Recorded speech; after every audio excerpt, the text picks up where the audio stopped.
மகிமை. இந்த ராமநாமத்தின் மகிமையை அளவில்லாமல் சொல்லலாம். ஆனா இன்று காலத்தின் கோலத்தினால் என்னால் அடியனால எவ்வளவு சொல்ல முடியுமோ சொல்றேன். வேதம் 4, ரிக், யஜுர், சாம, அதர்வணம். இதுல யஜுர்வேதத்துக்கு மட்டும் 2 சாக்கை இருக்கு. சுக்ல யஜுர்வேதம் என்றும் கிருஷ்ண யஜுர்வேதம் என்றும். அப்ப 5 வேதம்னு வச்சுக்கோங்க. ரிக், யஜுர், சுக்ல யஜுர்வேதம், கிருஷ்ண யஜுர்வேதம், சாம வேதம், அதர்வ வேதம். அப்ப நடுவில் இருக்கிறது என்ன? கிருஷ்ண யஜுர்வேதம். அந்த கிருஷ்ண யஜுர்வேதத்திற்கு மத்தியமா அந்த வேத புக்கை நீங்க பிரிச்சுக்கினா நடு சென்ட்ரிக் போர்ஷனா இருக்கிறது என்னன்னா ஸ்ரீருத்ரம். அந்த ஸ்ரீருத்ரத்துக்கு நீங்க ஸ்ரீருத்ரம் படிச்சிருந்தா தெரியும். நடுவுல இருக்கிற ஒரு மந்திரம் என்னன்னா நம சம்பவே சம யோபவே ச நம சங்கராய சமயஸ்கராய ச நம சிவாய ச இந்த மந்திரம். அப்ப வேதத்தின் சாரமே என்ன? சிவாய என்னும் பஞ்சாட்சரி அப்படின்வாங்க. அதே போல விசிஷ்டம். இது சைவத்துக்கு. வைஷ்ணவத்துல போய் பார்த்தீங்கன்னா வைஷ்ணவ சம்பிரதாயத்திலேயே ஒரு அச்சாணியாக இருப்பது என்னவென்றால் அஷ்டாட்சரம் என்பது. நமோ நாராயணாய. இப்ப பஞ்சாட்சரிக்கும் அஷ்டாட்சரத்திற்கும் மத்தியமா இருக்கிற ஒரு வார்த்தை என்ன அப்படின்னா அதுதான் ராம. ஏன்னா பஞ்சாட்சரியில ரா ஐக்கியமாகின்றது. எப்படி அப்படின்னா சம்ஸ்கிருதத்துல ஒவ்வொரு வார்த்தை கடமையாதி சங்கியம் அப்படின்னு சொல்லுவாங்க. இந்த ரா அப்படின்ற வார்த்தை எங்க வருதுன்னா 5வது எழுத்தாக வருகின்றது. அதே போல மா என்பது 8வது எழுத்தாக வருகின்றது. அப்ப 5ம் 8க்கும் சமமாக இருக்கக்கூடிய ஒரு வார்த்தை என்னவென்றால் ராம. ஓகேங்களா?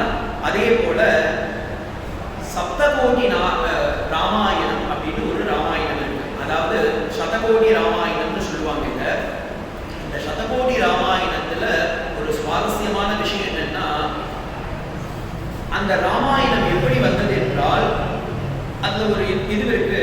தேவர்கள், யக்ஷர்கள், மனிதர்கள் இவங்க 3 பேரும் போய் சதகோடி ராமாயணத்தை பாராயணம் பண்ணணும்னு நினைக்கிறாங்க. அப்ப யார்கிட்டனா சொல்றாங்க நீங்க இதை பிரிச்சு கொடுப்போம் எனக்கு அப்படின்றாங்க. யார் பிரிச்சு கொடுக்கறதுல நல்லவங்க அப்படின்னு சொல்லி எல்லாரும் சொல்றாங்க. உடனே ஒருத்தர் சஜஸ்ட் பண்றாரு பெருமாள் கிட்ட போயிடலாமே, அவர் தான் நல்லா பிரிச்சு கொடுப்பாரு. அவர்கிட்ட போயிடாத. சமுத்திர மதனத்தையே நம்ம போய் பார்த்தோம். அவர் மோகினி அவதாரம் எடுத்து என்ன பண்ணிட்டாரு? தேவர்களுக்கு மட்டும் நல்லா கொடுத்தாரு, அசுரர்களுக்குலாம் அவர் பாயசத்தை கொடுத்து ஏமாத்திருப்பாரு. அவர் கொல்லா புகழ் பொய் உரைக்குமான்னு ஆண்டாவது சொல்லி வச்சிருக்கா. நம்ம வேற யார்கிட்டனா போலான்னு. அப்ப எல்லாரும் நினைச்சாலாம் நமக்காக பிராணத்தியாகவே செய்யக்கூடியவர் சிவன் தான். அப்ப சிவன் கிட்ட போய் பண்ணலாம் அப்படின்றாங்க. உடனே சிவனை கூப்பிட்டு இந்த சதகோடி ராமாயணத்தை கையில கொடுத்து இதை நீங்க பிரிச்சுட்டாங்க அப்படின்னாங்க. உடனே அவர் அந்த 1000 கோடி ராமாயணத்தையும் கையில் எடுத்து 33 கோடி 33 கோடின்னு பிரிச்சு கொடுத்தாராம். 1 கோடி மட்டும் அப்படியே நின்று போயிட்டு ஆனா என்னடா இது 1 கோடி மட்டும் நின்றுன்னு சொல்லி 33 லட்சம் தேவர்களுக்கும் யக்ஷர்களுக்கும் மனுஷர்களுக்கும் பிரிச்சு வச்சு கொடுத்தாங்களா. 1 லட்சம் மீதி போயிடுது. என்னடா இது 1 லட்சம் மீதி போயிடுதுன்னு சொல்லி 33,000 கொடுத்தாரா. 1,000 மீண்டு போயிருக்கு. என்னடா இது 1,000 நம்ம கிட்ட இப்ப மீதி இருக்கேன்னு சொல்லிட்டு திரும்பவும் அதை 3,300 கொடுத்தாரா. ஒரு இது மட்டும் முடிஞ்சிருக்கு. இப்ப கடைசியா பார்த்தீங்கன்னா ஒரே ஒரு ஸ்லோகம் அதுல நிக்கிறது. ஒரு ஸ்லோகம் என்பது அனுஷ்டுப் சந்தஸ். அப்ப என்னன்னா 32 அக்ஷரங்கள் ஒன்றாக சேர்ந்தால் அதற்கு அனுஷ்டுப்னு பேரு. எப்படி திருக்குறள்ல 7 சீர்கள் இருந்தால் திருக்குறள் அப்படின்னு சொல்றோமோ அதே போல அனுஷ்டுப் அப்படின்ற சந்தஸுக்கு 32 ஸ்லோகங்கள் இருக்கணும். இப்ப இவர் என்ன பார்த்தா ரொம்ப சிம்பிள். 32 தானே, இந்த 10 வச்சுட்டாரு. எல்லாத்தையும் பிரிச்சு பரமசிவனா ரொம்ப டயர்டே ஆயிட்டாரு. அப்ப சொன்னார கடைசியில 2 அக்ஷரம் இருக்கு. என்னப்பா இது 2 அக்ஷரம் இருக்கு, நான் இதை என்ன பண்றது அப்படின்னாராம். உடனே அங்க இருந்தவனா சொன்னான் இவ்வளவு நல்லா பிரிச்சு கொடுத்தீங்களே, இந்த 2 அக்ஷரம் தானே நீங்க வச்சுக்கோங்க அப்படின்னு கேட்டாராம். ஓகே பரவாயில்ல, பிரிச்சு கொடுத்ததுக்கு ஒரு சார்ஜஸ் கமிஷன் வேலை கொடுத்துருக்கா போல அப்படின்னு சொல்லிட்டு அதை எடுத்து அப்படியே தன்னுடைய இதயத்தை வச்சுட்டாராம். அந்த 2 துவயாட்சரம் தான் ராம. இதை நான் சொல்லல, காஷிகா புராணத்தை போய் பார்த்தேன்னா ராமர் இன்றும் காசி சொல்லும் தாரக மந்திரம் என்னன்னா இந்த ராமநாமம். அப்ப சிவனுக்கே சக்தி கொடுக்கக்கூடிய ஒரு நாமம் என்னன்னா துவயாட்சரமான இந்த ராமநாமம். இதைய சங்கர பகவத் பாதால் அவருடைய ராம புஜங்க ஸ்தோத்திரத்தை சொல்லும் போது சொல்றார், மகேஷம் கலேஷம் சுரேஷம் பரேஷம் நரேஷம் நிரீஷம் மகேஷம் பிரபத்தியே யதாவர்ண யத் கர்ண மூலே அந்த காலே சிவே ராம ராமேதி ராமேதி கால்யம் ததேகம் பரம் ததேகம் தாரக பிரம்மஸ்வரூபம் பஜேகம் பஜேகம் பஜேகம் பஜேகம் அப்படின்ற பாருங்க. சிவனுடைய நாமத்தை சொல்ல வந்தவர் ஆதிசங்கராச்சாரியார். ஆனா ஆதிசங்கரரே சொல்ற ஒரு வார்த்தை என்னன்னா, எல்லோரும் சேர்ந்து சொல்லுங்கள் ராமன் ராமன் ராமன் சொல்லுங்கோ. ஏன்னா இதை நான் மட்டும் சொல்லல, காசியில மணிகர்ணிகா காட்டுல தன்னுடைய பிணங்களுக்கு எல்லாத்தையும் மடியில வச்சுக்கிட்டு காசி விஸ்வநாதரே எந்த தாரக மந்திரத்தை சொல்லிட்டு இருக்காருன்னா, சதா ராம ராமேதி ராமேதி ராமம். அப்ப அதனாலதான் இதை நீங்க இன்னைக்கும் உணரணும்னா நீங்க காசிக்கு போய் பாருங்க, மணிகர்ணிகா காட்டுல போய் பாருங்க. அந்த இடத்துல குணத்தை தூக்கும் போது காசி விஸ்வநாத் ஜிக்கு ஜெயின்னு சொல்ல மாட்டா, அன்னபூர்ணான் ஜிக்கு ஜெயின்னு சொல்ல மாட்டா. என்ன தெரியுமா சொல்லுவா? ராம் நாம் சத்ய, ராம் நாம் சத்ய, இதைதான் சொல்லுவோம். அங்க போய் நான் அடியன் இருக்கும் போது எனக்கு டவுட், என்னடா காசிக்கு ஃபேமஸ் விஸ்வநாதர் தான், அவர் பேரை சொல்லாம ராமநாமத்தை சொல்லிட்டு இருக்காளேன்னும் போது அப்ப எனக்கு என் கூட இருந்த ஒரு சன்னியாசி சொன்னாரு, இங்க காசிகா புராணத்துல பிரகாரம் பாத்தீங்கன்னா ராமருடைய தாரக மந்திரத்தை தான் காசி விஸ்வநாதரே சொல்லிட்டு இருக்காரு அப்படின்னாங்க. அப்பதான் எனக்கு தெரிஞ்சது இவ்வளவு பெரிய இதுவான. இதே போல உங்க எல்லோருக்கும் தெரிந்த ஒரு விஷயம் விஷ்ணுநாம சகஸ்ரம். அந்த விஷ்ணு சகஸ்ரநாமத்தை போய் பார்த்தீங்கன்னா பார்வதி தேவி ஒரு கேள்வி கேட்கிறாங்க, இந்த உலகத்தை என்னுடைய மக்கள்லாம் இந்த கலியுகத்துல காலையில இருந்து இந்த மாலை வரைக்கும் ரொம்ப கடும்பகல்ல வெயிலையும் சுத்தின்னு இருக்காங்க, அவங்களுக்கு டைமே இல்லை சுவாமி, நீங்கள்லாம் என்னமோ சகஸ்ரநாமம் சொல்லிட்டீங்க, இந்த சகஸ்ரநாமம் எங்களால பாராயணம் பண்ண முடியாது, எங்களால முடிஞ்சது ஒரு 3 வார்த்தை சொல்ல முடியும், அதுவும் இல்லைன்னா ஒரு வார்த்தை சொல்ல முடியும். ஆனா ஒரு வார்த்தையை சொன்னா அந்த 1000 வார்த்தைக்கு சொன்னதுக்கு பலன் எனக்கு கிடைக்கணும், அதற்கு ஏதாவது ஒரு நாமம் இருந்தா அந்த மாதிரி நாமம் தான் நாங்க சொல்றோம் அப்படின்னா பார்வதி தேவி பரமசிவனாரை பார்த்து கேட்டாங்க, ஸ்ரீ பார்வதிவாச்ச கேனுபாயேன கருணா விஷ்ணு நாம சகஸ்ரகம் பட்டதேவன் விதயர் நித்யம் ஸ்ரோது நிச்சாம் அகம் பிரபு. ஏ பிரபு, ஒரு நாமத்தை சொல்லி அது திருநாமமா இருக்கணும், அந்த நாமத்தை சொல்லி நாங்க எல்லாரும் உய்ய வேண்டும் அப்படின்னு பரமசிவனார் என்ன நாமத்தை சொல்லணும், அது என்னமா என் பேர் தான் சொல்லுமா அப்படின்னு சொல்லியிருக்கலாம்ல. அவர் எந்த நாமத்தை சொல்றார்? ஸ்ரீராம ராம ராமேதி ரமே ராமே மனோரமே சஹஸ்ரநாம தத்துல்யம் ஏக ராமநாமம் பராணனே. ஒரு நாமத்தை சொன்னாலும் அது திருநாமமாக மாற வேண்டும் என்றால் ஏக ராமநாமத்தை சொல்லுங்கள், அது போதும் அப்படின்றார். இத நிறைய அன்பர்கள் கிட்ட கேட்டிருந்தாங்க, அது எப்படி சுவாமி ஒரு முறை ராமநாமத்தை சொன்னா அது 100 முறைக்கு சமமானா? ஆமாம். எப்படி சொல்றேன்?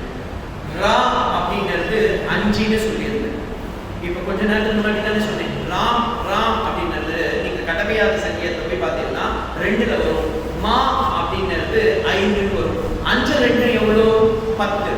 10. அந்த ஸ்லோகத்தை போய் பாருங்க, ஸ்ரீராம ராம ராமேதி 3 முறை சொல்லியிருக்காங்க. ரா ஈக்குவல்ஸ் டு கியூப். அப்ப ராம ராம ராம 10 × 10 × 10 எவ்வளவு வரும்? 10 10 100. 100 + 10 1000.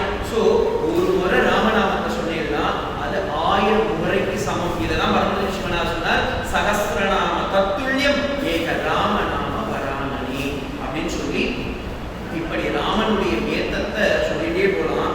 ராமாயணத்துல ராமநாமத்துடைய பலனை யார் மூலமா தெரிஞ்சுக்கலாம்னா குகன் மூலமா தெரிஞ்சுக்கலாம்.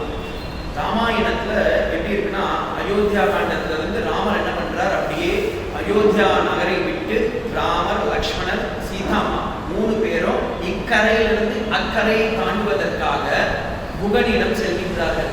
குகன் என்ன பண்றான், ராமனை பார்த்த உடனே சாமி வாங்க உள்ளர வாங்க, நான் உங்களை கூட்டிட்டு போறேன் அப்படின்னு சொல்லிட்டு கூப்பிட்டு எல்லாரும் உள்ளர வாங்க, சீதாமா உள்ளர வாங்க, லக்ஷ்மணா உள்ளர வாங்க. ராமர் மட்டும் என்ன சொல்லிட்டாரா, சாமி காலை நல்லா கழுவிட்டு வாங்க அப்படின்னாரு. உடனே லக்ஷ்மணருக்கு கோபம் வந்தது, என்ன நீ பார்த்து உள்ளர வான்னு சொல்லிட்ட படகுல சீதையை பார்த்து ஏத்துக்கிட்ட, ராமரை மட்டும் என்ன சொல்ற காலை கழுவிட்டு வருகிறேன் பாரு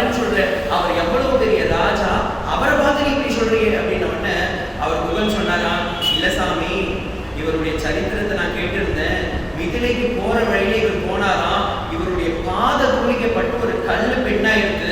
இங்கேயும் இவர் கால கழுவாம வந்திருந்து இவருடைய பாதத்தில் இருக்கிற ஏதாவது டஸ்ட் என்னுடைய படகுல பட்டு படகு பெண்ணா மாறிட்டா என் குழம்புல மண்ணை வீழ்த்துருவோம். அதற்காக தான் நான் சொன்னேன் கால அளவில் வர சொன்னேன் அப்படின்னாராம். உடனே உள்ளார போனார். ராமர் அமைதியாக இருந்தார். இக்கரையில இருந்து அக்கறையை தாண்டிட்டார். இப்ப ராமர் ஏதாவது ஒரு சம்மானம் கொடுக்கணும். இவனோ வேடுவன், இவனுக்கு நான் என்ன கொடுக்கறதுன்னு தெரியலையேன்னு சொல்லிட்டு எதனா கேட்டு வாங்கி போப்பா அப்படின்னாராம். உடனே குகன் சொன்னான், அதெல்லாம் வேண்டாம் சாமி, ஒரே தொழில் பண்றவங்க எல்லாம் சம்பளம் எல்லாம் வாங்கக்கூடாது, ஒருத்தர் ஒருத்தர் தான். லக்ஷ்மணனுக்கு ஒரே கோபம், என்னடா நீ சொல்ற, ராமன் சக்கரவர்த்தி திருமகன், இப்ப ஏதோ காத்து வந்தான்னு சொன்னா ஒரு படகொட்டிய மாத்திக்கி அவனாரு. உடனே ராமன் குகன் சொன்னா, ஆமா சுவாமி, நான் இங்க இருக்கிற மக்களை அந்த கரையை கூட்டிட்டு போய் விடுறேன். அவர் என்ன பண்றாரு, சம்சாரம்ன்ற சக்கரத்தில் நம்ம எல்லாம் கஷ்டப்பட்டு இருக்கோம், அவர்களை இக்கரையில இருந்து மோட்சத்துக்கு கூட்டிட்டு போறார். அப்ப அவரும் நானும் ஒரே தொழில் தானே பண்ணிட்டு இருக்கோம் அப்படின்னாராம். ராமர் புன்னகை கொடுத்தாருன்னு புன்னகை ராமாயணத்துல ஆச்சாரியர்கள் சொல்லுவாங்க. அப்படி வந்த ராமச்சரித்திரம் இது ராமருக்கு மட்டும் இல்லை, ஏத்தம் கிருஷ்ணனுக்கும் இருக்கு. அவர் என்ன பண்ணுவாரு, நம்ம சம்சார கடல்ல தவிக்கிறோம் பாருங்க, அப்ப என்ன பண்ணிடுவார், அவர் கையே கொடுத்து கரையேற்றுவார். மதுசூதன சரஸ்வதி குடார்த்த தீபிகா என்னும் ஸ்லோகத்துல தியான ஸ்லோகத்தை சொல்லும் போது சொல்றாரு, பீஷ்ம துரோண தடா ஜெயத்ரத ஜலா காந்தார நீலோத்பலா சத்யக்ராகவதி கிருமேண மகனி கர்ணேன வீலாமுடா அஸ்வத்தாம நிகர்ண கோர மகரா துரியோதனாவசினி ஸ்ரோத்ரீன கடுமாண்டவை ரணவதி கைவர்த்தக கேசவக. இந்த கேசவன் என்ன பண்ணுவான்னா, படகு மட்டும் ஓட்ட மாட்டான், படகை உட்கார்ந்துட்டு கையும் கொடுப்பான். எப்பா நீ சம்சார வாழ்க்கையில கஷ்டப்பட்டு இருக்கல, கையை கொடு, உன்னை கரை ஏற்றி இந்த படகை உட்காந்துச்சு நாங்க கூட்டிட்டு போறேன்னு அவர் சொல்றாரு. ஸோ எப்படியோ ராமநாமத்தை நாமும் ஜபித்தால் நம் வாழ்க்கையில் நாமும் கரையேறுவது இன்னமே அப்படிங்கிறத காட்டுறதுக்கு இது ஒரு நல்ல ஒரு இது. அதே போல வால்மீகி ராமாயணத்தை போய் பார்த்தீங்கன்னா ஒவ்வொரு இடத்துலையும் ராமநாமத்துடைய மகத்துவத்தை வால்மீகி மகரிஷி சொல்லியிருக்காரு. இதை எப்படி சொல்லியிருக்காருன்னா, பாலகாண்டம், அயோத்தியா காண்டம், ஆரண்ய காண்டம், கிஷ்கிந்தா காண்டம், சுந்தரகாண்டம், யுத்த காண்டம், உத்தரகாண்டம், இந்த 7 காண்டத்துக்கும் ராமனுடைய நாமத்தை பரப்ப வந்ததுதான் ராமாயணம் அப்படின்னு காட்டியிருக்காரு.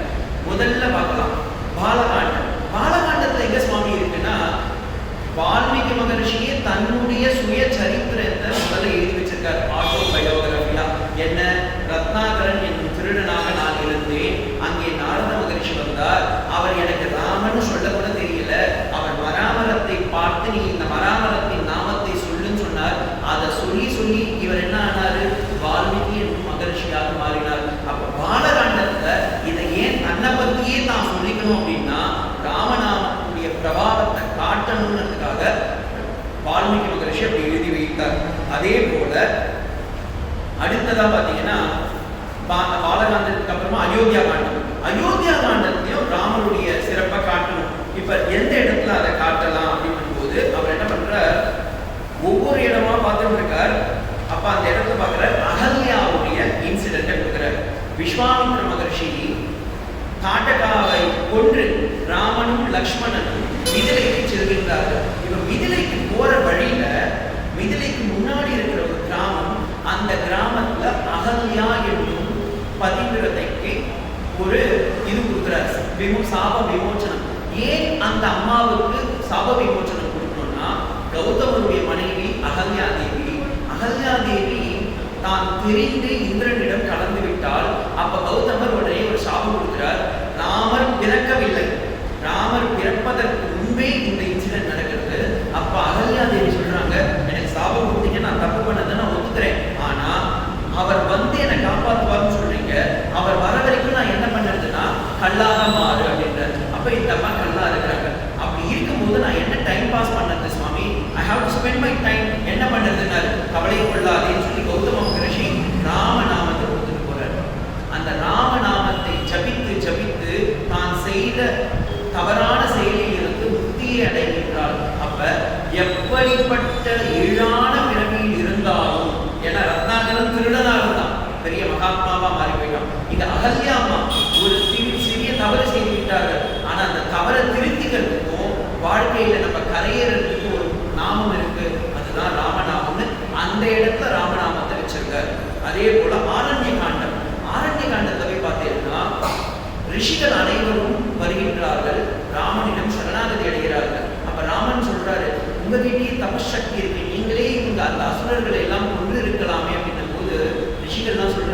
இவ்வளவு நாட்கள் நாங்கள் தங்கியிருந்தோமே, உன் ராம நாமத்தை சொல்லிக் கொண்டிருந்தோமே, நீ வந்து எங்களை காப்பாற்ற மாட்டாயா என்பதற்காக தானே நாங்கள் இருந்தோம்னா ராமன் முடிச்சுட்டார். ஓ, என் ராம நாமத்துக்காக நீங்க வெயிட் பண்ணி உங்களுக்கு கொடுக்குறேன். அதே மாதிரி இது ஒரு பக்கம். இன்னொரு இடத்துல போய் பார்த்தீங்கன்னா அதே ஆரண்ய காண்டத்துல சபரிக்கு மதங்கமுடி சபரின்றவ ஒரு வீட்டு வச்சு அந்த இடத்துல அந்த ஆசிரமத்தெல்லாம் கிளீன் பண்ணிட்டு இருக்காங்க. அங்க மதங்கமுடி என்ன பண்றார், அவர் சொர்க்கத்துக்கு போகிறார். அப்படி போறதுக்கு முன்னாடி சொல்றார், இதுவும் ராமன் பிறப்பதற்கு முன்பே. அந்த அம்மா சொல்றாங்க, நீங்க என்னையும் சொர்க்கத்துக்கு கூப்பிட்டு போகணும். அந்த அம்மா உடனே மதங்கமுடி சொல்றாரு, அப்படி நடக்காதம்மா, என்னுடைய ராமபிரான் இங்கே வரப்போகின்றார் லக்ஷ்மணனோடு சேர்ந்து. அவர் வரும் பொழுது நீ அவருக்கு பழமும் தண்ணீரும் தர வேண்டும். அதற்காக நீ இங்கே இருந்து. ஒரு நாள் போச்சு, 2 நாள் போச்சு, 1 மாசம் போச்சு, 1 வருஷம் போச்சு. அந்த அம்மா வருஷ கணக்குல வெயிட் பண்ணிட்டே இருக்காங்க, ராமன் வருவான்னு. இப்ப ராமன் வரணும். அந்த ராம நாமத்தையே தினமும் தியானம் செய்து மனனம் செய்து கொண்டிருந்தார். ராமன் வந்து உடனே அந்த பழத்தை கொடுத்தாங்க. ராமன் முன்னாடியே மோட்சம் அடைஞ்சிட்டாங்க. சபரி மோக்ஷ சாட்சி பூதா அப்படின்னு சுவாமி தேசிகன் எடுக்கிறார். உடனே ராமன் நினைச்சாராம், எப்படி இந்த அம்மாவுக்கு இவ்வளவு இது, ஏன் முன்னாடியே மோட்சத்துக்கு போறாளே, நான் தானே மோட்சத்தை கொடுக்கணும். மோட்சத்தை கொடுக்க வேண்டிய ஸ்வயம் நாராயணன் நான் இருக்கும் பொழுது இவன் எப்படி மோட்சத்துக்கு போனா அப்படின்னும் போது உடனே மதங்கமுனி அங்கிருந்து ஆசீர்வாதம் பண்ணாராம். அந்த அம்மா ராமநாமத்தை ஜபிக்கிட்டு இருந்தாங்க. அந்த ராமநாமமே மோட்சத்துக்கு கொடுக்குது அப்படின்னா இந்த இடத்துல வால்மீகி மகர்ஷி இதை எடுக்கிறார். அதே போல கிஷ்கிந்தா காண்டத்தை போய் பார்த்தீங்கன்னா சுக்ரீவன் வாலி அடித்து சுக்ரீவனை ரிஷிமுக பர்வதத்தில் அடைக்கலம் தேடி இருக்கின்றான். அப்ப சுக்ரீவன் வந்து ஹனுமான் அனுப்புறான். யாரோ 2 பசங்க வந்திருக்காங்க, கையில வேற வெளில வச்சுட்டு இருக்கா, நீ போய் கேளு யாருன்னு. உடனே ராமன் சொல்றார். இவர்களை ஆஸ்வாசம் பண்ணி உடனே ஹனுமான் போய் சுக்ரீவன் கிட்ட, அவர் ராமராம், இவர் பேர் லக்ஷ்மணராம், அயோத்தியா நாட்டு இளவரசர்கள் 2 பேரும் அப்படின்னு உடனே சுக்ரீவன் என்ன பண்ணிடுறான், ஆஹா ராமா ராமா நீதானே அப்படின்னு சொல்லி உடனே நமஸ்காரம் பண்றான்.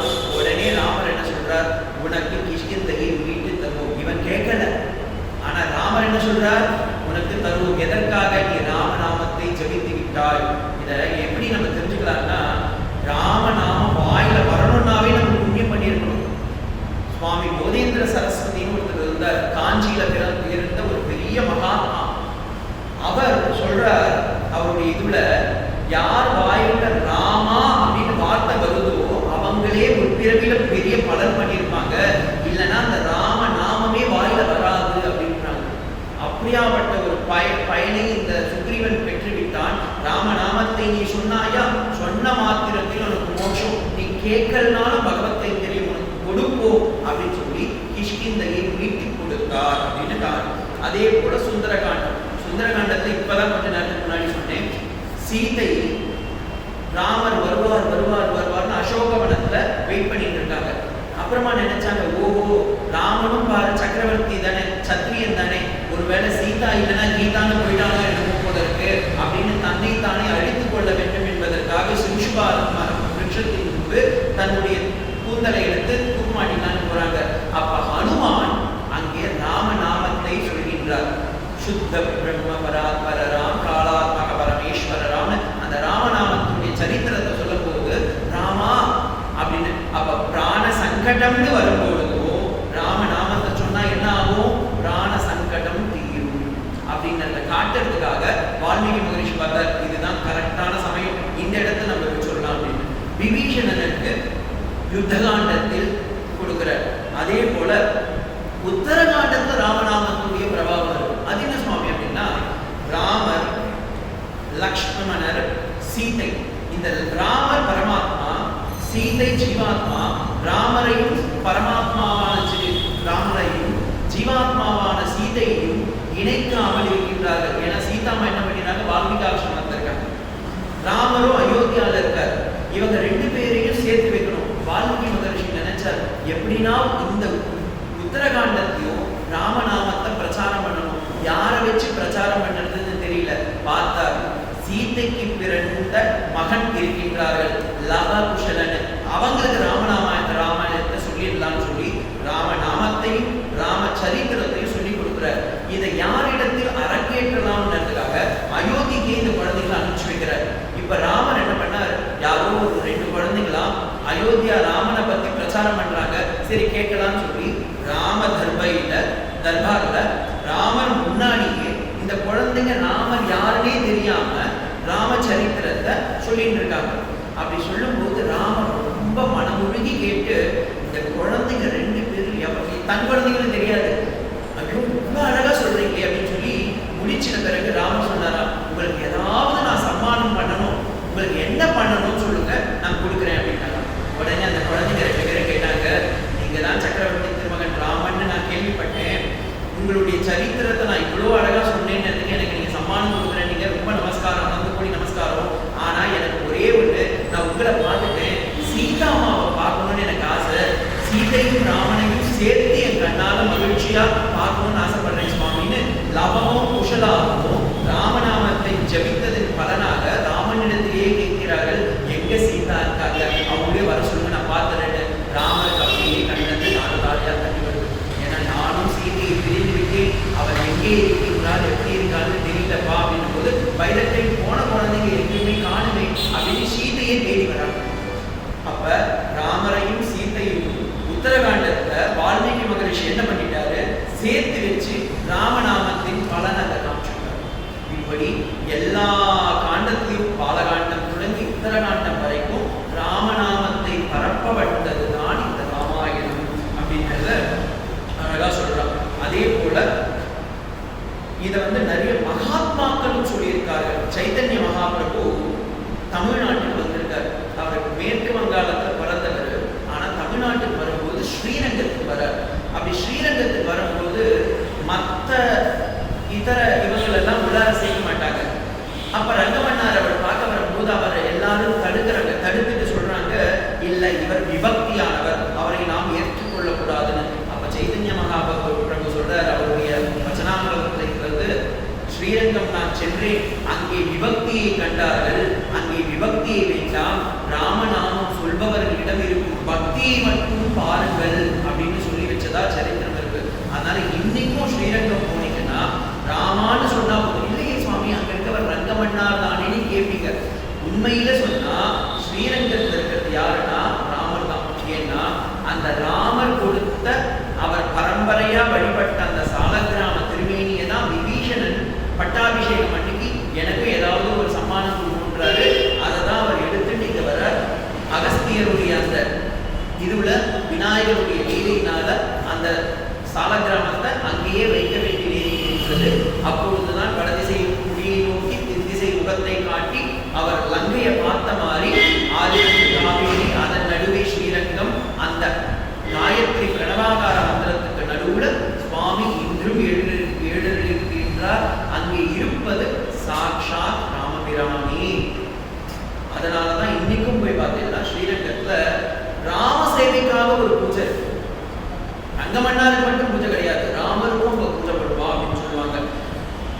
இதே போல யுத்த காண்டத்துல வால்மீகி மகரிஷி ஒரு இடத்துல சொல்றார், ராமநாமம் எப்படியாப்பட்டதுன்னு. ராவணனை ராமர் யுத்தம் செய்து ஜெயித்து விடுகின்றார். அப்படி ஜெயிச்ச பிறகு எல்லா அந்த குரங்குகள் எல்லாம், அங்க இருக்கிற குரங்கு படைகள்லாம் சேர்ந்து ராம் ராம் ஜெய் ஸ்ரீராம் ஜெய் ஸ்ரீராம் கத்துக்கலாம். அதை அவர் சொல்றார், ராமோ ராமோ ராமீதி பிரஜானாம் அபவத கதா ராமபூதம் ஜெகத் பத்ரம். அந்த ராம மந்திரத்தை சொல்லி சொல்லி அவங்க எல்லாம் பூஸ்ட் பண்ணிட்டாராம். இப்ப நம்ம கூட ரொம்ப சோகமா இருக்கும், வெயில் எல்லாம் எல்லாரும் டீஹைட்ரேட் ஆயிருக்குன்னு வச்சுக்கோங்களேன், நமக்கு எனர்ஜி வேணும்னு வச்சுக்கோங்களேன், ஸ்ரீராம் ஜெயராம் ஜெய் ஜெயராம் அப்படின்னு சொல்லும் போதே பார்த்தீங்கன்னா அந்த உத்வேகம் உள்ளாரதே வரும். அப்படி சொல்ல சொல்ல சொல்ல என்ன ஆயிடும்னா நமக்கே சக்திகள் கூடும் அப்படின்னு சொல்றாரு. அப்படியாப்பட்ட ராமநாமம். இத வால்மீகி சொல்றது ஒரு விஷயம். ராமநாமத்துடைய பிரபாவத்தை யார் சொல்லணும் அப்படின்னு பார்த்தா உண்மையில எதிரி சொல்லணும். எதிரி சொல்ற மாதிரி ஒரு இடத்துல வால்மீகி மகரிஷி வச்சிருக்காரு. அது எங்கன்னா, ராவணனை திசை திருப்ப வேண்டும், அதற்காக ராமபிரானை திசை திருப்பதற்காக ராவணனே அவர் என்ன பண்றார், தன்னுடைய மாமாவை கூப்பிடுறாரு. யார் அந்த மாமா? மாரீச்சன். சுபாகுவை கொன்று மாரீச்சனை ஓடவிட்டார். அந்த மாரீச்சன் என்ன பண்ணிட்டா, அடி வாங்கிட்டு இனிமே நான் ராம பக்கம் திரும்ப மாட்டேன்னு அவர் எங்க போயிட்டார், திரிகூடம் அப்படின்ற மலையில போய் தபஸ் பண்றார். அந்த திரிகூடம் என்பதுதான் பின்பு திரிந்து திருச்சிராப்பள்ளி அப்படி என்று மாறிவிட்டது.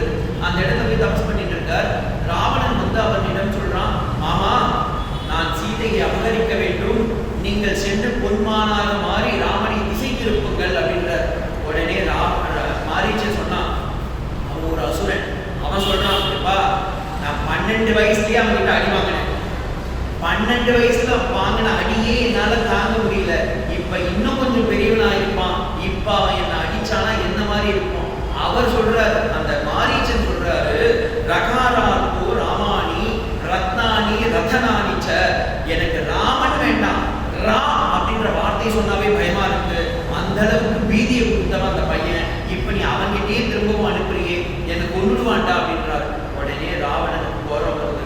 மாமா, உனக்கு இதுக்காகவா சோத்தை போட்டு வளர்த்தேன்? இப்படி நான் சொல்லும் வேலையை நீ செய்ய மாட்டேன்னு மாமா சொன்னாரு. எப்ப நீ சாப்பிட்ட சாப்பாட்ட கணக்குல எடுத்துட்டியோ, இனிமே நான் சாப்பிடுறது நிச்சயம். உனக்காக நான் இந்த வேலையை செய்யறேன். ஆனா நல்லா தெரிஞ்சுக்கோ ராவணா, இன்று நான் நாளை உனக்கு அப்படின்னு சொல்லி சாபம் கொடுத்துட்டு தான் போனார். அப்ப பாருங்க, ஒரு அசுரனையும் பீதிக்கிற செய்யறவே ஒரு நாமம் ராமநாமம். இதை எப்படி நீங்க தெரிஞ்சுக்கலாம்னா,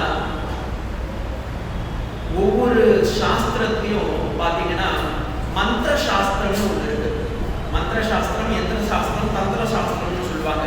இந்த மந்திர சாஸ்திரத்தை போய் பாத்தீங்கன்னா ரா அப்படின்றது ஒரு பீஜாட்சரம். இந்த பீஜாட்சரம் சைவமாகட்டும், வைணவமாகட்டும், கௌமாரமாகட்டும், தார்கத்தியமாகட்டும், எல்லா இடத்தையும் போய் பார்த்தீங்கன்னா அவங்க பூஜை செய்யும் போது தண்ணி இப்படி தொட்டு இப்படி புரோக்ஷனம் பண்ணுவாங்க. அப்படி பண்ணும்போது அந்த ரா அப்படின்ற நாமத்தை சொல்லணும். ஏன்னா இந்த ரா அப்படின்ற நாமத்தை சொல்லும் போது நம்ம இருக்கும் கெட்ட அந்த தீய சக்தி எல்லாம் ஓடி விடுவான். ஸ்ரீராமகிருஷ்ண பரமஹம்சர் தியானம் பண்ணதுக்கு முன்னாடி அந்த பூஜை பண்ணும்போது தண்ணியை புரோக்ஷனம் பண்ணுவார். அப்படி பண்ணும்போது ரம் ரம் ரம் அப்படின்னு போடுவார். அப்படி போடும்போது அவர் பார்த்தாலும் அந்த சுத்தி ஒரு பெரிய அக்னி ஜுவாலைகளிலே ஃபென்ஸ் மாதிரி இருக்கான். அதுக்கு காரணம் என்னன்னு அவருடைய குரு கிட்ட போய் கேட்கிறார், தாந்திரிக குரு கிட்ட. அப்ப அந்த பைரவி பிராமணி சொல்றா, பிகாஸ் யூ அட்டர்ட் ராம் அப்படின்ற மாத்திரம் அந்த ராம மந்திரமே நம்முள் இருக்கக்கூடிய கெட்ட எண்ணங்களை எல்லாம் அழிப்பது. அதனாலதான் இப்ப கெட்ட எண்ணங்கள் எல்லாம் அழிஞ்சிருக்குன்னா நமக்கு நல்ல எண்ணம் வேணும். அப்ப நல்ல எண்ணத்தை கொடுக்கறது எதுனா மா, அதுதான் மகாராகோ மகாலட்சுமி. மகாலட்சுமி அன்னையார நம்ம தியானம் பண்ணோம்னா நல்ல கெட்ட எண்ணங்களை எல்லாம் நீக்கம் பெற்று நல்ல எண்ணங்களை எல்லாம் ஒன்று சேருவோம். அப்ப அந்த ரெண்டு வார்த்தையும் ஒன்னா பண்ணணும். கெட்ட எண்ணங்கள் நீங்க வேண்டும், நல்ல எண்ணங்கள் எல்லாம் உதிக்க வேண்டும். அப்ப அது ரெண்டுத்தையும் ஒன்னா போட்டாங்க, ராம. அதுதான் ராம என்னும் நாமமாக மாறியது அப்படின்னு சொல்லுவோம். இத யார் சொல்றாரோ இல்லையோ, தொண்டரடி குடியாழ்வார் ரொம்ப அழகா சொல்றார். தொண்டரடி குடியாழ்வாருடைய சரித்திரம் எல்லாருக்குமே தெரிஞ்சிருக்கும். யாரெல்லாம் ஸ்ரீரங்கம் போயிட்டு வராரோ அவங்க என்ன பண்ணுவாரோ, போயிட்டு ஸ்ரீரங்கம் போயிட்டு வந்தீங்களா, உங்க காலை கொஞ்சம் காமிங்களே அப்படின்னு அந்த காலை தொட்டு தன்னுடைய நெத்தியில எடுத்துப்பாராம். தொண்டர்களுடைய அடியை கொடியாக ஏற்றுவதால் அவர் பேர் தொண்டரடி குடியாழ்வார். இதை எங்க நீங்க தெரிஞ்சுக்கலாம்னா, ஒவ்வொரு ஆழ்வார்களுக்கும் தனியன்னு ஒன்று இருக்கு. அந்த இடத்த சொல்லும் போது பத்தாங்கு ரேணு பரகால யதீந்திர மிஸ்ராம் அப்படின்றாங்க. பக்தர்கள், தொண்டர், அங்கி அடி, கொடி ரேணுகா, பத்தாங்கு ரேணு, தொண்டரடி கொடி.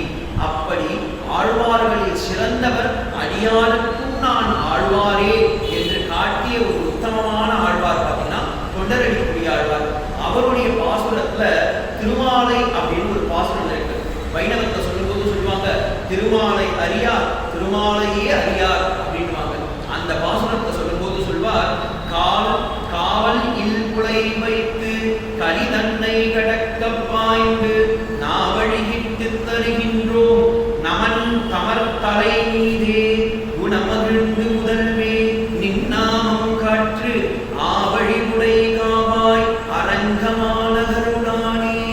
ஏன்னா அந்த பாசுரத்துல அடுத்த பாசுரம் எல்லாருக்குமே தெரியும். பச்சை மாலை போல் வீணி பவளவாய் கமலச் செங்கன் அச்சுதா அமரர் வேந்தே ஆயிரம் கொழுந்தே என்னும் இச்சுவை தனிலில் யாரும் இந்திரம் லோகம் ஆளும் அச்சுவை பெரிதும் வேண்டேன் அரங்கமான கருளானே. ஏ அரங்கமான கருளானே, ஸ்ரீரங்கத்தில் இருக்கக்கூடிய நம்பெருமானே, உன்னுடைய அழகை பார்க்கறதுனால எனக்கு மகிழ்ச்சி இல்லை, உன் நாமத்தை சொல்றதுனால எனக்கு மகிழ்ச்சி. அச்சுவை பெரிதும் எனக்கு வேண்டாம். நீ அரங்கத்தில் ஸ்ரீரங்கத்தில் இருந்தால் என்ன, வைகுண்டத்தில் இருந்தால் என்ன, எதுவும் எனக்கு உன் நாமம் போல் ஆகாது அப்படின்னார். ஏன்னா அவர் எப்பொழுதும் சதா சம்பன்னனாக மனதில் தியானம் செய்த மந்திரம் ராமநாமம்.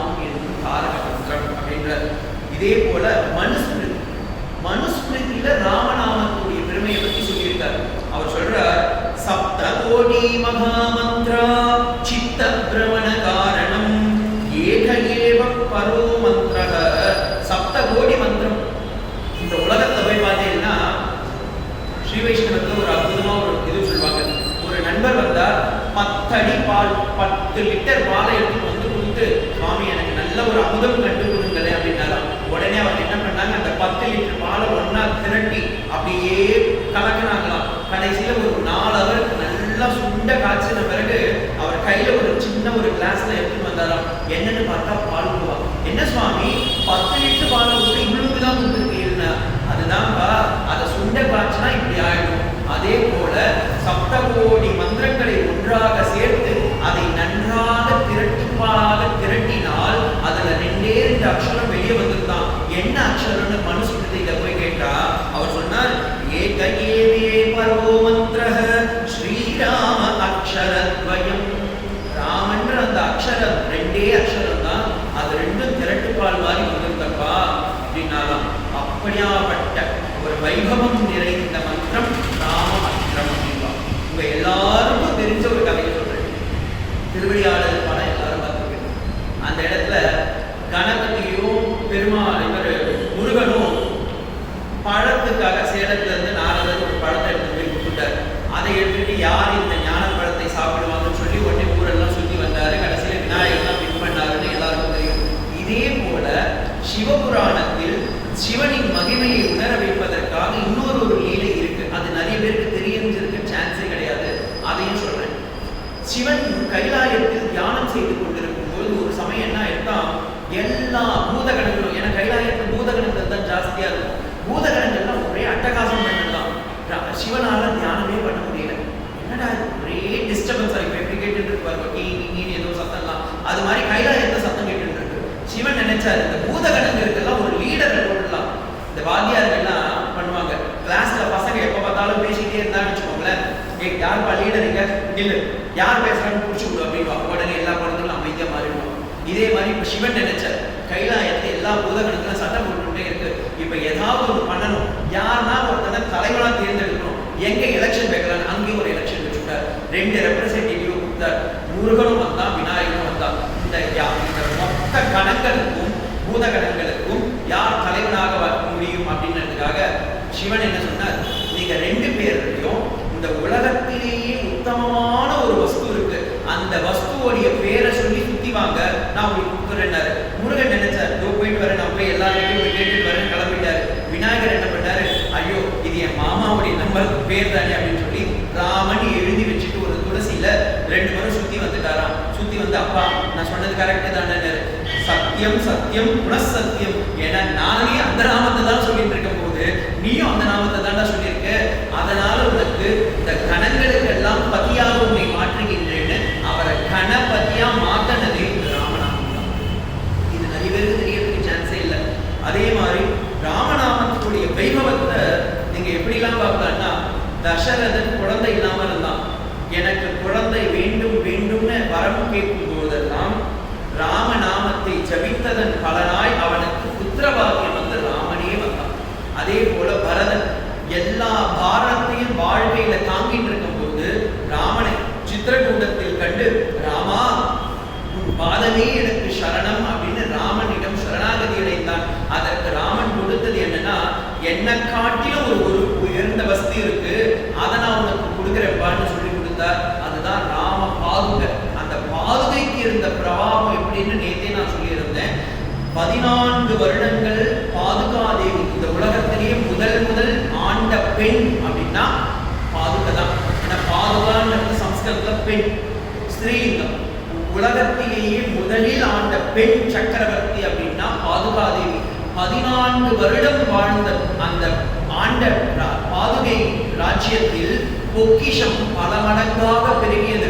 ஒரு அதர்மம் இல்லை, ஒரு திருட்டு இல்லை, ஒரு கொலை இல்லை. எல்லா நியூஸ் பேப்பரும் வாங்கிட்டு இருந்தாங்க, ஏன்னா ஒண்ணுமே சொல்லறதுக்கு இல்லைன்னு. ஆனா ராமன் ஆண்ட காலத்தில் சகஸ்ரயுக பரியந்தம் சகஸ்ரயுக சதனாகிச்சன்னு வால்மீகி ராமாயணத்தை எடுக்கிறாங்க. 100 கோடி வருடம் ராமன் ஆண்டானா. ஆனா அந்த ராமர் வாழ்ந்த காலத்திலேயே நிறைய அசம்பாவம்லாம் நடந்திருக்கு. ஒரு விளேச்சத்துல இருக்கிறவர் மோட்சத்தை அடையணும்னாரு, ராமரே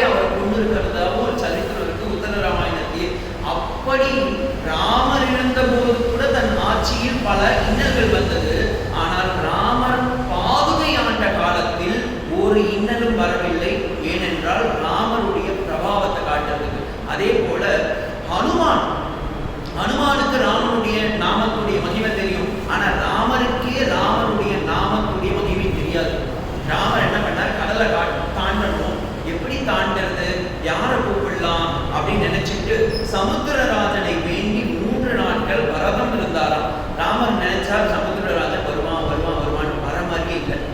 ஹனுமான் பார்த்தாரு, நானே கடலை தாண்டிட்டேன், ஜெய் ஸ்ரீராம்னு சொல்லி, ராமா உன் நாமத்தின் பிரபாவம் உனக்கு தெரியாதுன்னு சொல்லி எல்லா பொருளையும் கூப்பிட்டாராம். எல்லா பொருளும் வந்துட்டீங்களா, ஆளுக்கு ஒரு கல்லெடுங்க, ஜெய் ஸ்ரீராம் எழுதுவோ, எடுத்து போய் கடல்ல போட்டுக்கிட்டாராம். உடனே ஹனுமான் பாடுறத பார்த்துட்டு ராமர் சிரிச்சுட்டு இருந்தாரா, ஏதோ குறைஞ்ச சேஷ்டம் தான் பண்ணிட்டு இருக்குன்னு பார்த்தா கல்லு மிதக்கிறது. எப்படி மிதக்கிறதுன்னு ராமர் போய் பார்த்தா, ஆஹா நம் நாமத்தை எழுதி கல்லே மிதக்கிறது அப்படின்னு சொல்லி அப்புறமா தான் சேதுபந்தனமே நடந்ததுன்னு சொல்லுவாங்க. அப்படி அபயமளிக்கும் அனைத்திற்கும் ஒரே நாமம் ராமநாமம் அப்படின்னுவா. யார் இந்த ராமநாமத்தை ஜபிக்கலாம், எந்த காலத்துல ஜபிக்கலாம் அப்படின்னு பார்த்தா, இப்ப பிரணவம் அப்படின்றத சன்னியாசிகள் மட்டுமே ஜபிக்க வேண்டும்.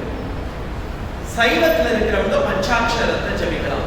வைணவத்துல இருக்கிறவங்க துவயாட்சரமோ இல்ல அஷ்டாட்சரமோ இல்ல சடாட்சரமோ ஜபிக்கலாம். ஸ்ரீவித்யா உபாசகர்கள்லாம் மகா சோடச இதுவெல்லாம் ஜபிக்கலாம். அதுக்கும் குருமார்கள்லாம் வேணும். ஆனா சதா சம்பன்னமாக காலம் எங்கிருந்தாலும் இடம் எங்கிருந்தாலும் எந்த சூழ்நிலையில் இருந்தாலும் ஆஸ்பத்திரியில ஐசியூ வார்டுல படுத்துட்டு இருந்தாலும், இல்ல சுவாமி பஸ் வரலன்னு காத்துட்டு இருக்கேன் சுவாமி, ட்ரெயின் வரலன்னு காத்துட்டு இருக்கேன் சுவாமி, ஏதோ ஒரு இடத்துக்கு போனேன், என்னால ஒருத்தரை மீட் பண்ணல, சும்மா என்னை உட்கார வச்சு சொல்லிட்டு இருக்காங்க சுவாமி, அது கூட வேண்டாம், இவர் ஏதேதோ பெனாத்திட்டு இருக்காரு, எனக்கு டைம் பாஸ் பண்ணணும், இங்க இருந்து எழுத்து கூட போக முடியலன்னு சும்மா உட்காந்துட்டு இருந்தீங்கன்னா, இந்த நேரத்திலையும் சேன் பண்ண வேண்டிய ஒரே நாமம் ராமநாமம். ஏன்னா அதை எங்க வேணா ஜபிக்கலாம், யார் வேணா ஜபிக்கலாம். ஒரு குரு வந்து சொல்லி கொடுக்கணும்ன்ற அவசியம் கிடையாது, பீஜாட்சரம் கிடையாது, பிரணவாட்சரம் கிடையாது, ராமநாமமே போதும். இப்படி நான் சொல்லல, ஸ்ருங்கேரி மகாபிரிவா சொல்லியிருக்காங்க. இப்ப இருக்கிற வார்த்தை தீர்த்த சுவாமிகள் ஒரு முறை அங்க இருக்கிற மீன் அந்த குளத்துல இருக்கிற சமுதாயத்துல இருக்க மக்கள் அனைவரும் போய் அவர் சுவாமியிடம் சன்னிதானத்தோட முன்னாடி நமஸ்காரம் பண்றாங்க. அப்படி பண்ணும்போது உங்க எல்லாருக்கும் நான் உங்க சொல்றேங்களா அப்படின்னாரு. உடனே எல்லாரும் பார்த்தா ஏதோ பெரிய மந்திரம் ஏதோ கொடுக்க போறாரு போல இருக்கு அப்படின்னு. அவர் சொன்ன மந்திரம் என்னன்னா ராமநாமம். பார்த்துக்கோங்க, யாரா இருந்தாலும் எங்க இருந்தாலும் சொல்ல வேண்டிய ஒரே மந்திரம் பார்த்தீங்கன்னா ராமநாமம் தான், எல்லா காலத்திலுமே அப்படின்னு சொல்லுவாங்க. இத யார் புரிஞ்சிட்டான்னா, நம்மளாம் புரிஞ்சினோமோ இல்லையோ, வாலி புரிந்து கொண்டான். வாலி தனக்கு நிகர் யாருமே இல்லை, என்னிடம் ஒரு பெரிய அதிபராக்கிரமம் இருக்கு, யார் என்னிடம் எதிரே சண்டை போட்டாலும் அவர்களுடைய பாதி பலத்தை நான் எடுத்துக்கொள்வேன் அப்படின்ற கர்வத்தை சண்டை போடுறான். சுக்ரீவன் 2வது முறை வரும்போதும் உமா வந்து சொல்றான், இல்லை ஏதோ பிரச்சனை இருக்குன்னு போதும் அவர் சொல்றான், கவலைப்படாத, எனக்கு பெரிய சக்தி இருக்குன்னு சண்டை போடுறான். அப்படி சுக்ரீவனை கொல்றதுக்காக அப்படி 2 கையும் தூக்கி அப்படி நிறுத்துறான். உடனே ராமபானம் வந்து நேரா அவருடைய இதயத்தை நோக்கி ஒரு பிளக்கிறது. உடனே வாலி நினைக்கிறான், என்னையும் கொல்றதுக்கு ஒருத்தர் இருக்கான்னா யாரை வந்து பார்க்கணும்னு சொல்லி அந்த அம்பு அப்படி கையில் எடுத்து பார்த்தா அந்த இடத்துல ராமன் எழுதியிருக்கு. இதை பார்த்த உடனே வாலி சொல்றார், கம்பநாட்டாழ்வார் மூலமா, உண்மைசால் உலகிற்கெல்லாம் மூல மந்திரம் முற்றும் தம்மையே தமர்க்கும் நல்கும் தனிப்பெரும் பதத்தையும் தானே இமையே எம்மையும் நோக்கும் மருந்தினை ராமன் என்னும் செம்மை சேர் நாமம் தன்னை கண்டு தெளிந்தான். அப்படி தெளிச்ச உடனே அவர் பார்த்தாராம், ஓஹோ நமக்கு ராமன் முக்தி கொடுப்பதற்காக தன் நம்பினையே அளித்துள்ளான் அப்படின்னு சொல்லி அப்படி கையில பிடினாரா. ராமன் படிச்சாரு, ஆஹா மகாபிரபு, இந்த உலகத்திற்கே நாங்க எத்தனை பேர் சரணாகதி அடைய வேண்டியது, நீ வந்து என்னை தடுத்தாள் கொள்கின்றாய், ஏற்றுக்கொண்டான். இது வால்மீகி ராமாயணத்திற்கு கம்பநாட்டாழ்வாரும் எதிர்க்காரு. ஆனா இது தெரியாத பிடிக்குங்க, இன்று வாலி மதம் நடந்தது சவரியா தவறான பட்டிமன்றம் நடந்துருக்கா. அப்படி நடந்ததுக்கு ஏன்னா இது என்னன்னா, அடிப்பட்ட விக்டிமே அக்செப்டட், ஜட்ஜ்மெண்ட்டும் பாஸ் ஆகிட்டு அவரும் சொர்க்கத்துக்கு போய் சேர்ந்துட்டாரு. ஆனா சேர்ந்து ஃபினிஷ் ஆன க்ளோஸ் ஆன கேஸை நம்ம திரும்பவும் எப்படி அதை நிலைநாட்ட முடியும் சொல்லுங்க பார்க்கலாம்.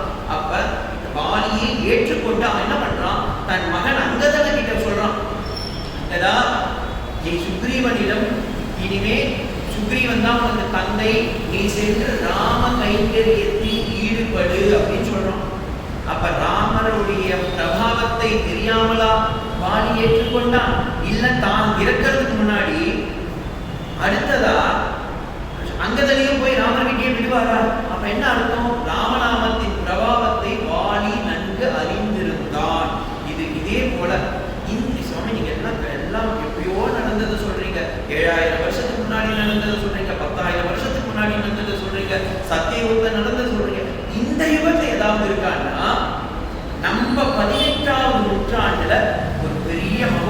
வாழ்ந்தார். இங்கே இருந்தார் சுவாமி தியாகராஜ பிரம்மம். அந்த தியாகராஜ பிரம்மம் நாத பிரம்மம் பரபிரம்மனை பாட்டு பாட்டா எழுதி வச்சிருக்காரு. எப்படிலாம் பாட்டு எழுதியிருக்காருன்னா, தான் கையில வச்சிருந்த அந்த விக்கிரகம், ராம விக்கிரகத்தை அவனுடைய அண்ணன் ஜப்பேஷன் பேரு, அவன் எடுத்துட்டு போயிட்டு காவேரி கரையில தூக்கி போட்டுறான். தூக்கி போட்டோம்னா, ஐயோ என் ராமா போயிட்டியா அப்படின்னு சொல்லி கண் கலங்குறாரு. அப்ப அந்த திருவையாறுல போய் அழுகும் போது ஒரு பாட்டு பாடிக்கிறாரு. யாரோ இவர் யாரோ என்ன பேரோ அப்படின்னு சொல்லி கண் கலங்கும் போது ராமனே திரும்ப வந்துடுறான். விக்கிரகம் இன்னைக்குன்னா தண்ணியில மிதந்து வந்திருக்கா, ராமன் வந்திருக்கான். வந்து அவர் கையில சேர்ந்தாராம். உடனே அதை அணைச்சிட்டாராம். ராமா நீ வந்துட்டியா அப்படின்ற. அப்ப ஜப்பேச சொல்றான் தியாகராஜரை பார்த்து, ஏய் நம்ம வீட்டுல ஒரு பொருட்டு தங்கம் இல்லை பாரு, சாப்பிடறதுக்கு சாப்பாடு இல்லை, ஒருவேளை சாப்பாடு இல்லாம கஷ்டப்பட்டு இருக்கோம்பா, நீ இவ்வளவு பாட்டெல்லாம் பாடுற, ஒரே உன்னை மெச்சுதே, எனக்காக ஒன்னே பண்ணு, அந்த திருவையாறுல இருக்க ராஜாவை பத்தி ஒரு பாட்டு எழுது, நமக்கு நிறைய பொக்கிஷம் கிடைச்சதும் அதை வச்சு நம்ம சமாளிச்சுக்கலான்ற. அப்ப திருவையாறுல இருக்க அந்த தியாகராஜ சுவாமி சொல்றாரு, நான் ராமனை பாடுவேனே தவிர கண்ட நரபதிகளை பற்றி நான் பாட மாட்டேன் அப்படின்ற. பாருங்க எந்த அளவுக்கு வைராக்கியம். இதே போல இன்னொருத்தர் சொல்லியிருக்காரு, சுவாமி தேசிகன் துப்புள்ள பிறந்து அவருடைய கிளாஸ்மேட்டா இருந்தவர் தான் வித்யாரண்யத்துல இருந்த வித்யாரண்ய முனி. அவர் விஜயநகர சாம்ராஜ்யத்துல அமைச்சரா இருக்காரு.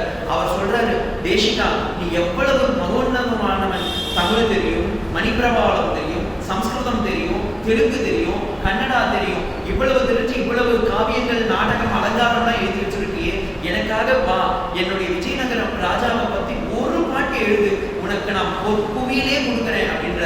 அதற்கு தேசிகன் சொன்னாராம், அஸ்திமே அஸ்தி சைலம் வஸ்து பைதாசனம் தலம், நீ ஞான அளவுக்கு தங்கத்தை கொடுத்தாலும் நரனை நான் பாட மாட்டேன். இதுதான் வைராகியம். அந்த பாட்டுக்கு பேரே வைராகிய பஞ்சகம்னு பேருவாங்க.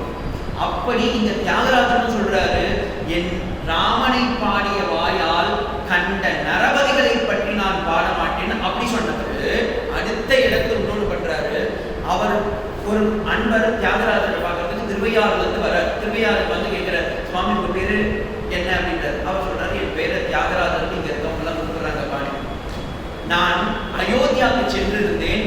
அயோத்தியா ராமர் கிட்ட நமஸ்காரம் பண்ணிட்டு வேண்டின்னு இருக்கும் போது ராமர் என்னிடம் பிரத்யட்சமா ஒரு சொன்னாரு, என்னுடைய நாமத்தின் பிரபாவத்தை நீ உணர வேண்டும் என்றால் தமிழ்நாட்டுக்கு போ, அங்க திருவையாறு இருக்கு, தஞ்சாவூர் தாண்டி அந்த இடத்துக்கு போங்க, தியாகராஜன் ஒருத்தருக்கான், அவங்கிட்ட போய் கேட்டுப்பாரு என்னுடைய பிரபாவம் என்னன்னு சொன்னாரு. அதற்காக நான் அங்க இருந்து வந்தேன்னு உடனே தியாகராஜருக்கு அப்படியே கண்ணில் அப்படியே தாரதாரியா தண்ணி வந்துருது. நான் இன்னும் பாடி பாடி அலையணும்னு நினைக்கிறேன். நான் இங்க பாடுறத நீ கேட்டியோ இல்லையோ, மற்றவங்களுக்கு என்ன பத்தி நீ சொல்லி பிரச்சாரம் பண்ணிட்டு இருக்கியாப்பா அப்படின்னாராம். அதனாலதான் அந்த பாட்டை பண்ணார். ஏ ராமா நீ நாமம் ஏன் திருச்சிடா அப்படின்னார். ஏ ராமா உன் நாமம் என்ன ருச்சிடா, நான் இங்க சொல்றேன் ஆனா நீ அங்கே எனக்கு கொடுக்குறீ அப்படின்னார். அதே போல சொல்லும் பொழுது ராமநாமம் பாயசமும், கிருஷ்ணராமம் சக்கரையும், விட்டல நாமம் தெளிந்ததாகவும் சொல்லி சொல்றார்.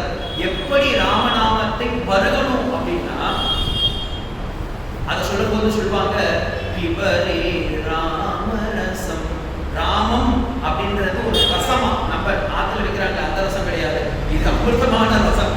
இந்த ரசத்தை பிபர் குடிப்பா அப்படின்றாங்க.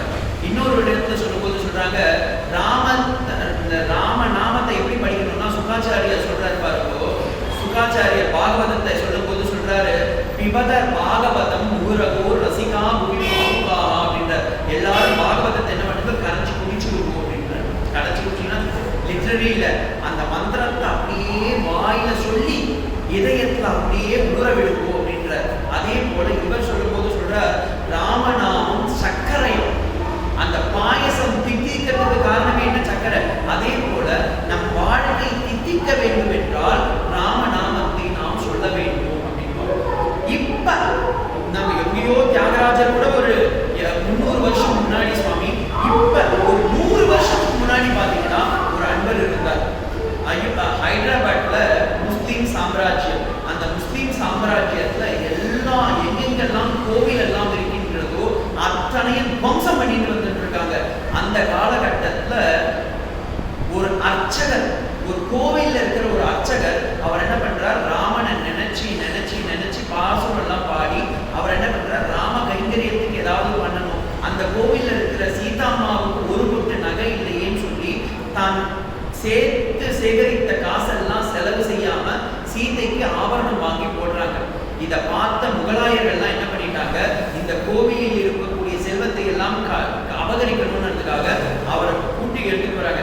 நானும் ஊர்ல இருக்கிற எல்லா கோவிலையும் அழிக்கணும்னு பாக்குறேன், நீயும் ஒரு கோவில் கட்டி அந்த கோவில்ல நல்லா தங்க ஆபரணம் எல்லாம் போடுற, இந்த கோவில்ல இருக்கிற பில்லர்லயே அந்த தூண்லயே இவனை கட்டி வச்சு தினமும் 100 சவுக்கடி கொடுக்கடா அப்படின்னு சொல்லிட்டு போயிட்டார் ஹைதராபாத் நிசாம். இதை கேட்ட உடனே அவரும் சரி ஓகே வாங்கிக்கிறேன்னு சொல்றாரு. நித்தியம் 100 சவுக்கடி வாங்குறாரு. 1 சவுக்கடி 2 சவுக்கடி இல்ல. இன்னைக்கும் நீங்க ஹைதராபாத்ல போனீங்கன்னா அந்த கோவில்ல போய் பாருங்க, அந்த பில்லர் இருக்கு.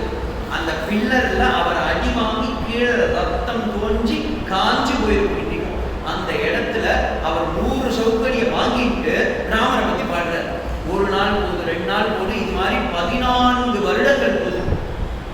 அவர் வாயை திறந்து கேட்கல, எனக்கு ஏதாவது ராமானி காப்பாத்திரியா, அவனுக்கு கண்ணு இருக்கா காது இருக்கான்னு கேட்கவே இல்லை. அடியை வாங்கிட்டு வார்த்தை எழுதிட்டே இருக்காரு. அன்று மகாலட்சுமி தாயாரான சீதா பிராட்டிக்கு கோபம் இருக்கு.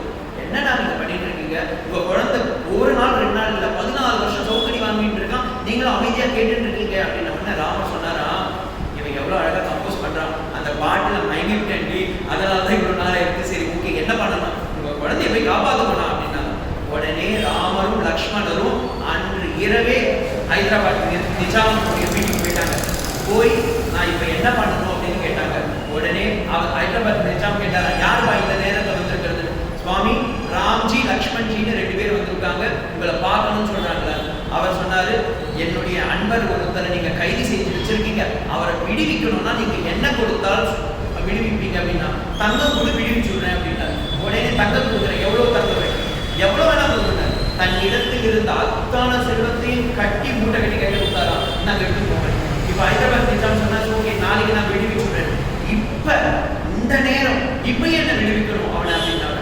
உடனே கேட்டாருப்பா, நான் ஏதாவது எழுதி கொடுக்கணும், பேப்பர் இல்லை பெண் இல்லை, நான் ஏதாவது எழுதி கொடுத்தாதானே அவங்க விடுவிப்பாங்க அப்படின்னாரு.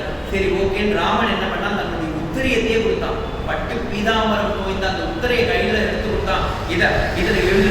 அந்த ஹைதராபாத் நிஜாம் வாயில வெத்தலை வாக்கு கொடுத்துருந்தான். அவன் துப்பி அதுல தொட்டு எழுதி கொடுத்தானா, அவரை நாம் விடுவிப்போம் அப்படின்னு. இதை எடுத்துட்டு போய் காமிச்சு அவரை விடுவிச்சாங்க.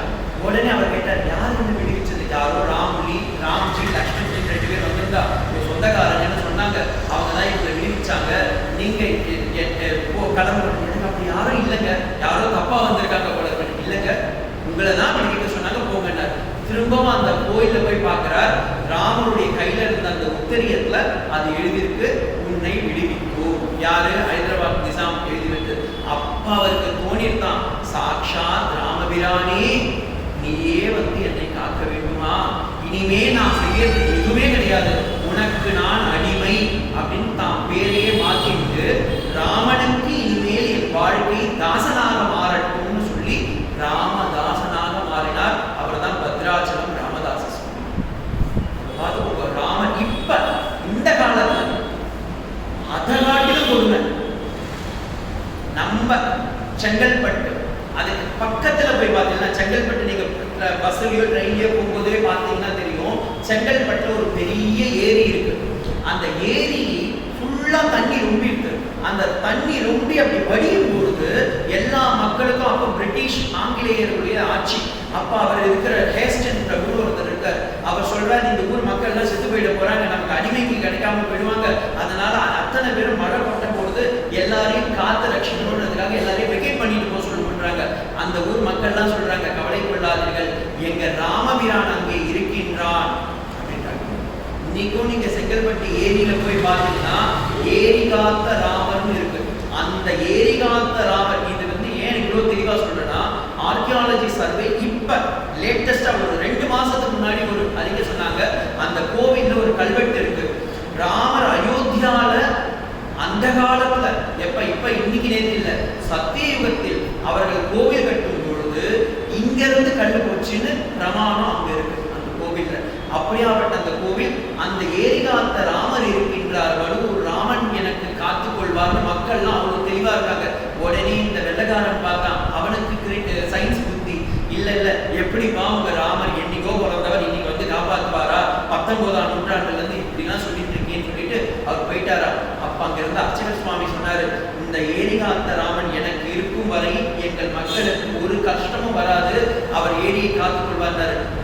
கொட்டோ கொட்டுன்னு கொட்டுது. ஏரி கொஞ்சம் கூட உடையில. அங்க இருக்க மக்கள் எல்லாம் காப்பாற்றப்பட்டார்கள். மறுநாள் அந்த கவர்னர் வரார். வந்து இந்த ராமன் இவ்வளவு மகோத்தமனவன்னு ஒரு வெள்ளக்காரனே வியந்து அவருக்கு ஒரு ஆரத்தை வாங்கி போட்டதா சரித்திரம். இன்னைக்கும் வடுவூர் ராமன், இந்த ராமன் நவமி வருது பாருங்க, அன்னைக்கு அவர் கழுத்துல போய் பார்த்தீங்கன்னா அந்த ஆரம் பொங்கும். ஏன்னா அங்க இருக்கிற மக்கள் அத்தனை பேருக்கும் தெரியணும் ராமநாமத்துடைய பிரபாவம் அப்படின்னு காட்டுறதுக்காக பண்ணதுதான் இத்தனை. ஏன் இதை சொல்றேன்னா, ராமர் எத்தனையோ ஏதோ காலத்தில் வாழ்ந்தார், அவர் ஏதோ காலத்தில் இறந்தார், அப்படி இல்லை. ராமர் இன்றும் நம்மோடு இருக்கின்றார். அதுல கலியுகத்துல இந்த பாரத தேசத்துல இந்த 2024 நம்ம அத்தனை பேரும் பொக்கிஷம். நம்ம பண்ண புண்ணியமோ, நம்ம பெற்றவர்கள் அடைந்த புண்ணியமோ, இல்ல இனிமேல் வரக்கூடிய சந்ததிகள் செய்த புண்ணியமோ தெரியல, நம்ம அனைவரும் அயோத்தியாவில் பிறந்த ராமனுடைய முதல் ராம நவமிய இப்பதான் நம்ம அனுபவிக்க. அதனால எல்லாருக்கும் நான் ஒரே ஒரு சின்ன வேண்டுதல் சொல்றேன். இந்த ராம நவமி 17ஆம் தேதி வரும்போது உங்களால முடிந்தது, நம்ம வால்மீகி ராமாயணத்தை 24,000 ஸ்லோகத்தையும் ஒரே நாள்ல படிக்க முடியாது. கம்ப நாட்டாழ்வாருடைய ராமாயணத்தை படிக்க முடியாது. ராமர் கோவிலுக்கு போக முடியும். உட்கார்ந்த இடத்திலேயே ஏதோ ஒரு 2 முறையோ 5 முறையோ 10 முறையோ யதா சாத்தியம் 108 முறையோ ராமநாமத்தை ஜபிங்க. அப்படி ஜபிச்சா கண்டிப்பா இத்தனை பேரை காப்பாத்தின ராமன் உங்களையும் எங்களையும் காப்பாற்ற மாட்டாரா சொல்லுங்க.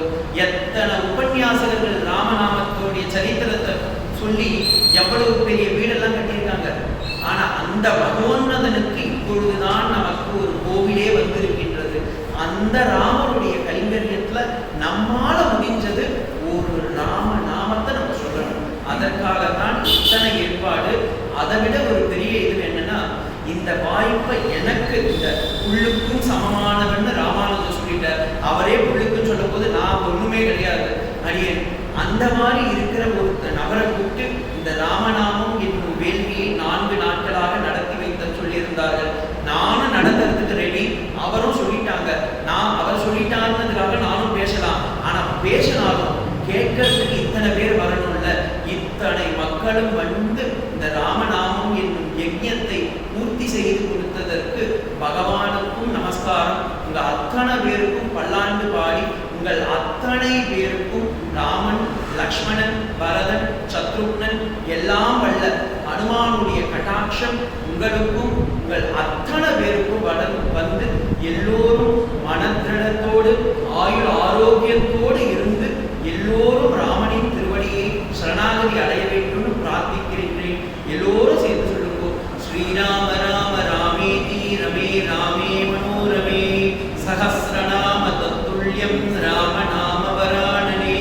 ஸ்ரீராம ராம ராமேதி ரமே ராமே மனோரமே சஹஸ்ரநாம தத்துல்யம் ராம நாம வராணனே.